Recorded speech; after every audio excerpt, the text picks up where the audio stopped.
1, 2, 3, 4. I got thoughts running through my head. I got thoughts, can't you see? I got thoughts of books I read. I got thoughts, won't you listen to me?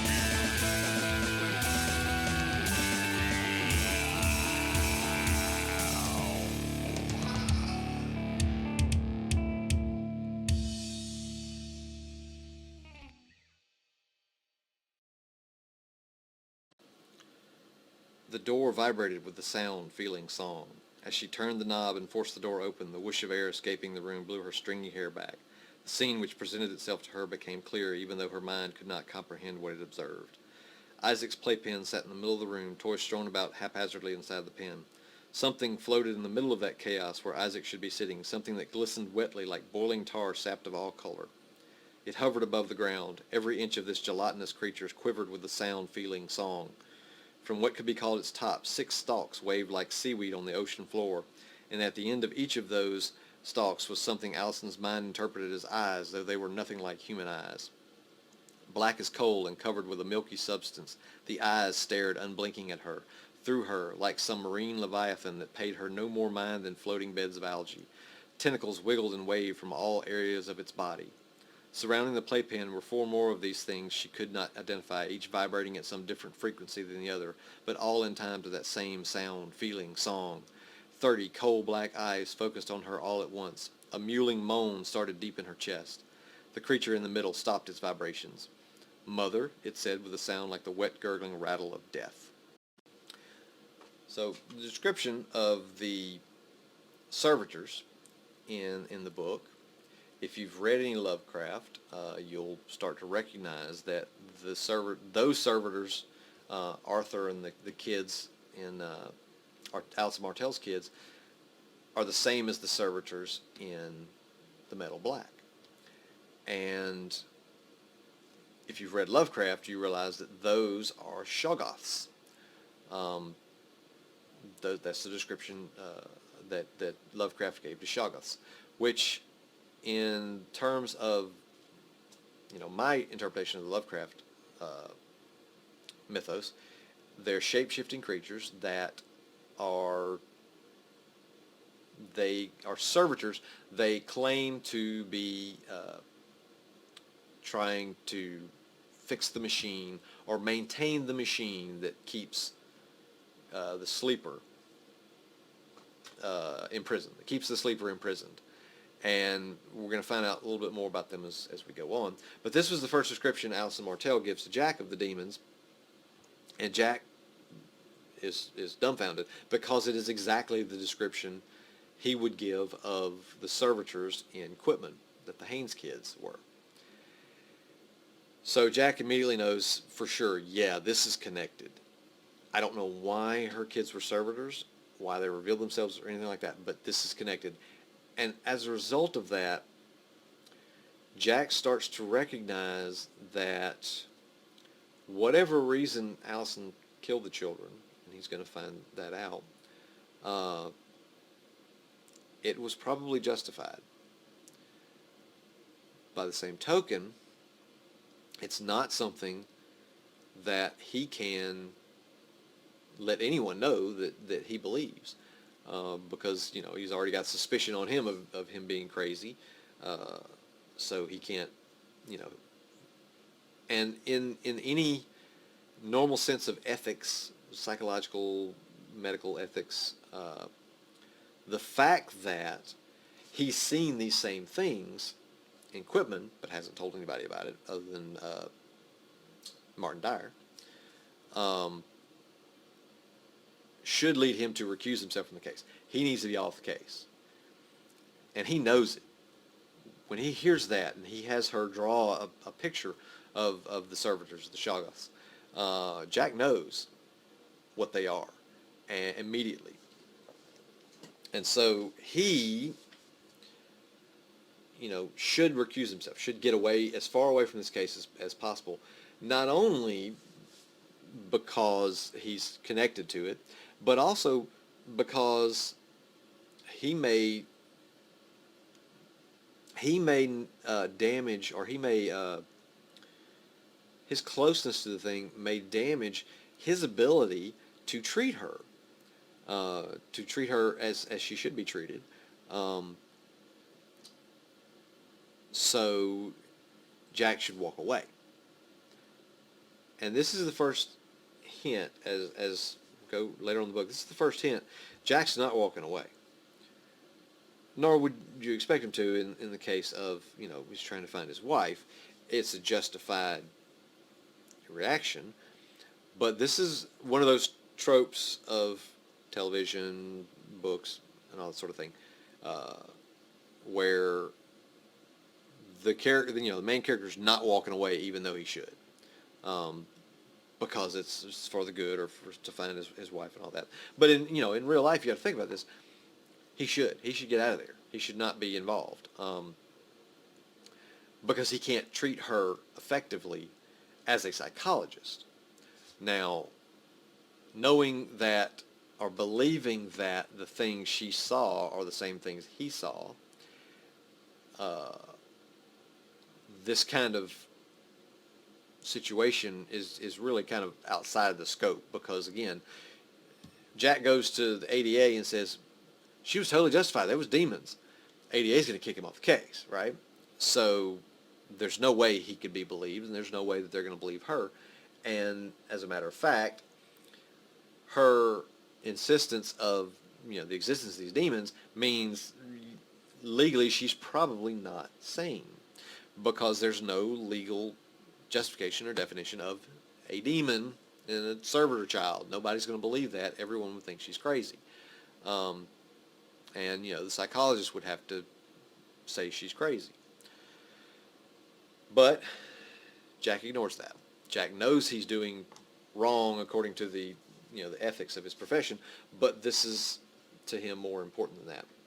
And so we begin to see his obsession start to come out. Obsession with finding what happened to Sarah and finding her body or the killer or any of that. Jack goes to meet Reverend Angram, who's the preacher at Alison Martell's church. And growing up in the 70s and 80s in Mississippi, and we lived in the country, until I was about 13. I went to a lot of churches, and I've had a lot of exposure to religion, specifically the Christian denominations of Assembly of God and Baptist, Southern Baptist, and my grandmother on my mom's side, God rest her soul, she was a very religious woman. She dragged us to church after church after church, and we went to 2 different churches that she was a member of, but I can't even count how many churches we went to in the boonies, and I'm talking about the boonies. If you've never lived in the country and gone to church at a country church, I don't think you can adequately grasp how remote and isolated a lot of these places are. And and it's not just on my mom's side. My dad's side too. Went to a lot of churches, and apparently my grandfather on my dad's side built a lot of these rural churches in Mississippi. I have uncles that are preachers. I've had siblings that have preached. My dad preached for a little while too recently. So I've had plenty of exposure to churches, and this church in particular, in Angram's case, in that church, is kind of an amalgamation of a whole bunch of churches that I've been to.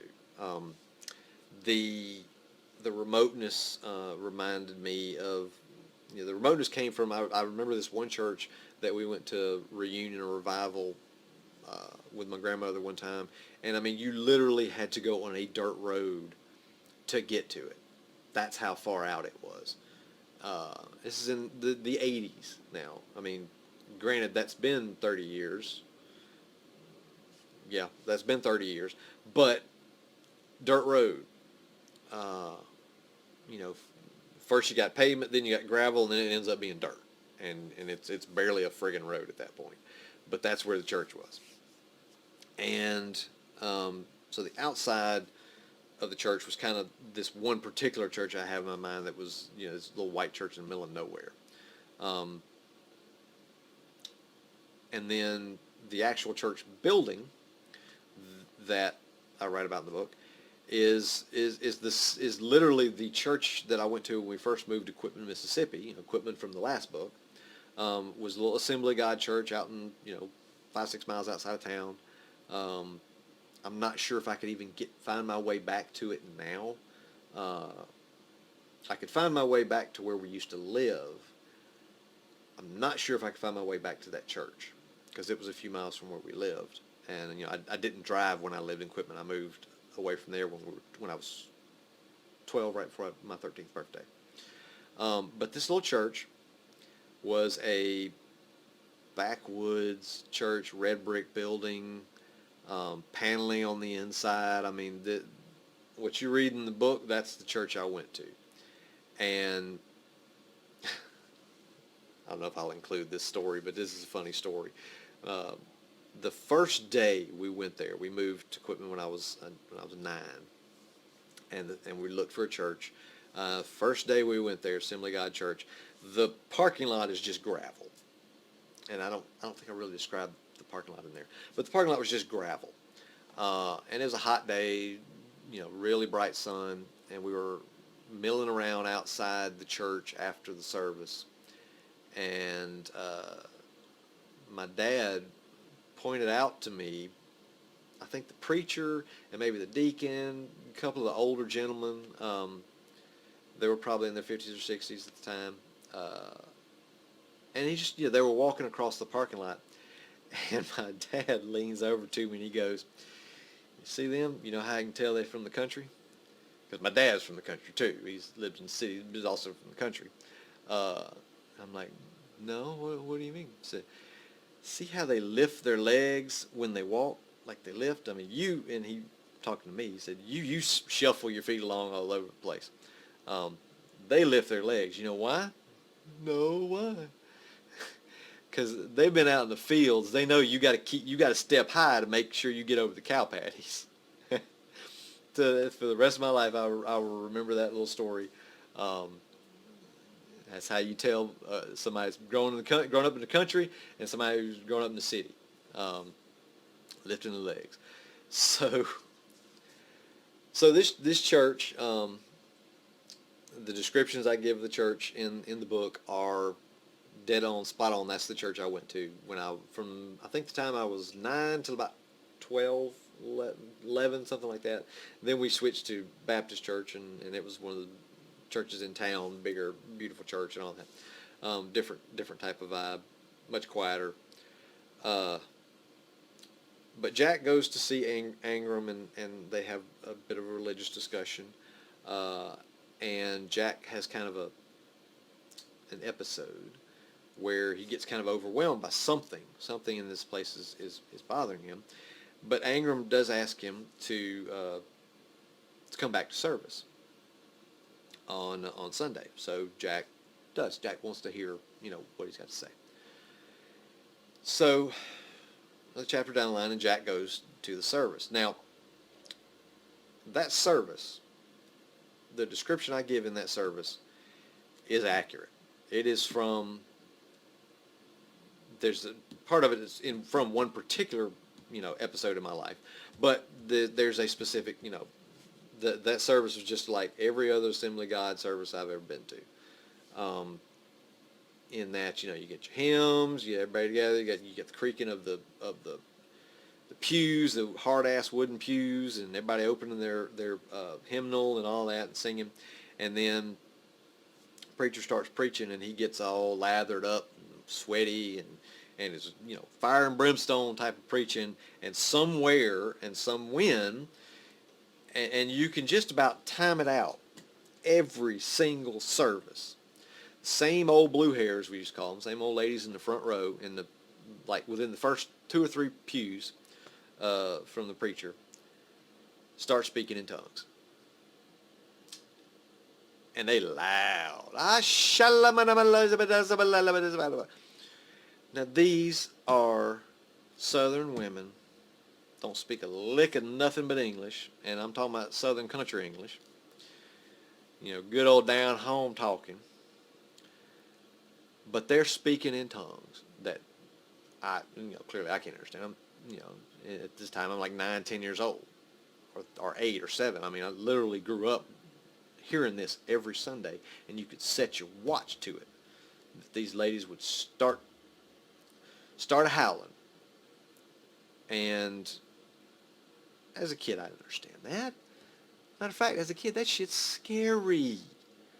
You're sitting there, uncomfortable on these hard-ass wooden pews, wanting to go play. You're stuck in your Sunday best, your little, shirt and maybe even a tie, clip-on tie or whatever, and you don't want to be there. You want to be playing or sleeping. And these blue hairs all of a sudden, out of nowhere, just blah, blah, blah, blah, blah. It scares the shit out of me as a kid. And at some point, look, you can feel the power of Jesus all you want, or whatever religion. If you feel it that strongly, more power to you. But when you could literally set your watch to it, come on. I'm not believing it. I'm not buying it. There's a commonplace sense to it when you see it every damn weekend, every damn Sunday. And it's the same ladies. You putting on something. Okay, you putting on airs. You're making a performance. More power to you, whatever. But don't try to convince me that that's suddenly the power of Jesus jumping in your body and giving you that every week at the same time as the crescendo, as the preacher's sermon is built into a crescendo. I'm not buying it. And maybe that's less than nowadays. I don't know, because I haven't been in church in years. And that's part of the reason why. But the end of the sermon, as Reverend Ingram is getting lathered up and reaching the high point, climax of his thing, he just runs screaming, shrieking down the middle aisle, runs to the back of the church, bangs on the door, and then runs back up, hallelujah, Maranatha, Jesus will come, or Maranatha, or whatever it is. That happened to me. My grandmother's church, I might have been, 9, 10, maybe younger. I don't exactly remember when that happened. Some preacher was in for a revival, the revival weeks, which if you've not been to those churches, they'll have a week during the year, usually during the summer, where they'll have church every damn night as well as Sunday, and it'll be guest preachers every Sunday, every night or something different like that. Revival, rededication, I forget it. The only reason I ever liked them is because on the Sunday of that week, they would have a picnic. Everybody potluck would bring something, and somebody would always bring some KFC, 2 or 3 buckets of KFC. So I would love that. Didn't much care for the Jell-O with the fruit in it, but what, if you've lived in the South and been to churches there, you know what I'm talking about. But this one preacher performed that exact pantomime, that exact act. Ran to the back of the church, banged on the panel and loud as could be 6 times, and come running back up screaming hallelujah. Red-faced, sweat pouring off of him, and it scared the shit out of me.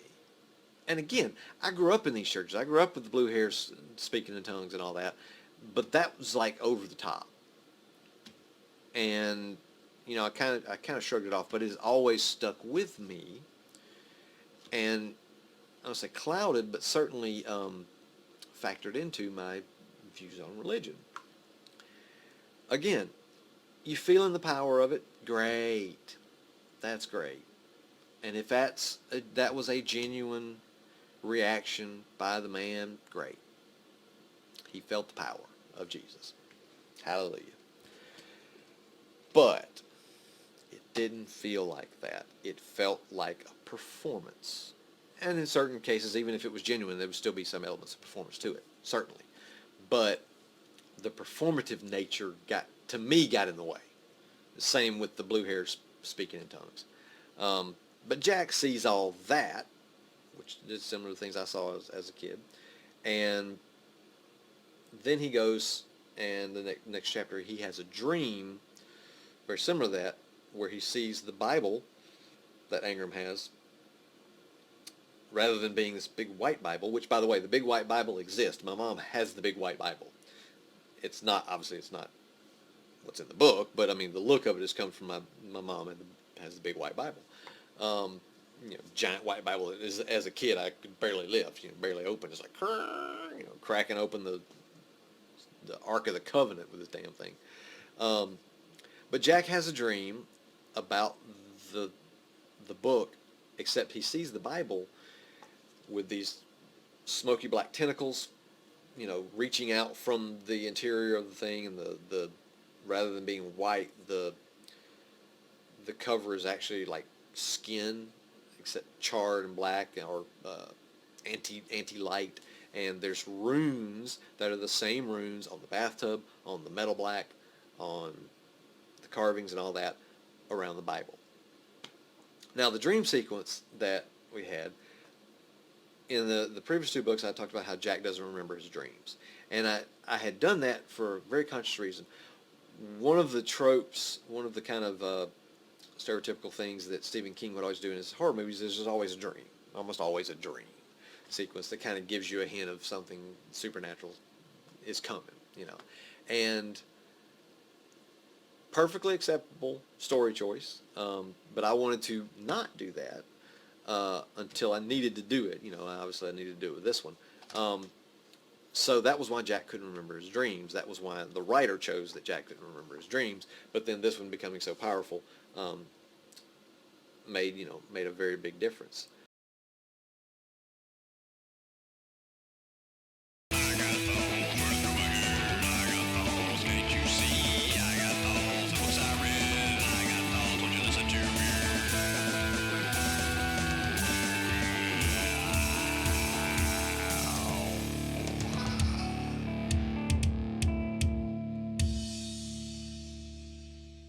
This is me talking in a really loud voice.